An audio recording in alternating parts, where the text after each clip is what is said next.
이 조국혁신당이 이 현행 공직선거법이 이 비례대표 후보만 출마한 정당의 선거운동을 지나치게 좀 제약하고 있다라면서 음. 이 헌법소원을 제기하겠다라고 밝혔는데요.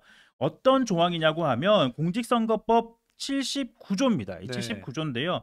후보자가 할 수 있는 선거운동을 쭉 이렇게 나열을 하고 있습니다. 하지만 이 비례대표 후보자는 자격이 없다라는 단서 조항이 붙어 있어요. 음. 그렇기 때문에 이 비례대표 후보만 내는 정당은 유세차 탈 수 없고 네. 이 선거 운동원이 뭐 운동도 할 수 없고 음. 율동도 할 수 없고 저희처럼 이렇게 마이크도 사용할 수 없고 플래카드, 벽보 등도 붙일 수가 없게 되어 있습니다. 이거 사실 잘 몰랐어요. 그렇죠. 네. 근데 이렇게 되는 거였구나. 이번에 좀 새롭게 알게 됐고.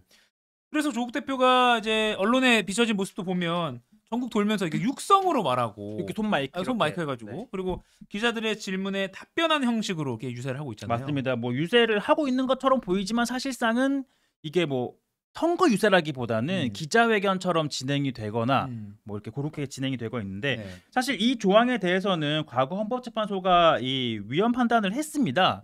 세 차례 판단을 했는데 네. 모두 합헌.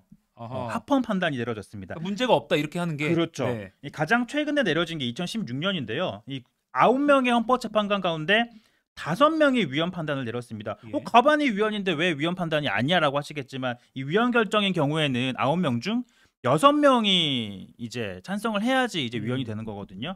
반대를 해야 위헌이 되는 거거든요. 네. 결과적으로는 이제 합헌 결정이 내려진 건데 이 합헌 결정을 내린 이유로 이런 이유가 있었습니다.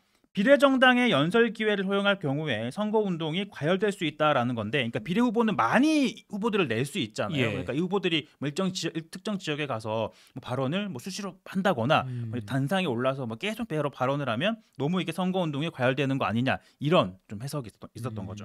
자, 그럼 이렇게 헌재 판단이 있었음에도 불구하고 조국 대표가 이번에 다시 헌법소원을 제기한 거는 어떤 배경으로 봐야 될까요? 선거 제도가 바뀌었다라는 그 사이에 이제 선거 제도가 바뀌었다는 이유가 있다는 네. 건데요.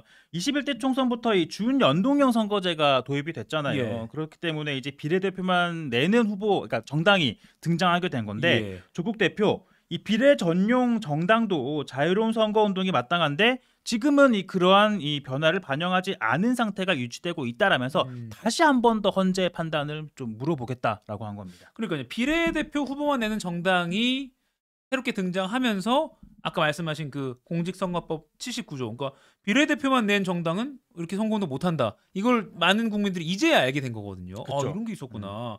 근데 이제 선거운동 하지 못하는 건 다른 비례 전용 정당도 마찬가지인 거긴 하잖아요. 네, 그렇죠? 마찬가지로 다른 뭐 비례정당도 이렇게 마이크 쓸 수 없고 예. 유세할 수 없거든요. 그러니까 마이크를 잡고 유세를 할 수 없는데 율동도 못하고. 네, 다만 이 국민의힘 입장은요. 이 위성정당은 국민의힘 위성정당 이런 입장을 내고 있습니다. 예. 이 연동형 선거제도 자체를 좀 문제 삼고 있잖아요. 아. 왜냐하면 뭐 과거 이제 민주당과 뭐 정의당 등등이 소위 국민의힘의 표현에 빌리자면 뭐 짬짬이해서 이걸 선거법을 통과시킨 거 아니냐 이런 얘기를 하고 있는 건데 이 국민의 미래는 조국 대표가 문재인 정부 민정수석 시절 현행 선거법 찬성하지 않았느냐 헌법소원을 운운할 게 아니라 이 기괴한 선거 제도를 만든 장본인으로서 국민 앞에 사과하는 게 먼저 아니냐 이런 요구를 하고 있는 거죠. 근데 이거는 뭐 이렇게 꼭 조국 혁신당이 이걸 들고 나서가 아니라 뭐 국민의 미래 입장에서 아니면 뭐 민주연합 입장에서도 그러니까 뭐 조금 약간 뭐 리미트를 두더라도 마이크 정도는 쓰게 하는 것도 맞지 않나 싶기도 하고 왜냐면 이제 어엿한 뭐 비례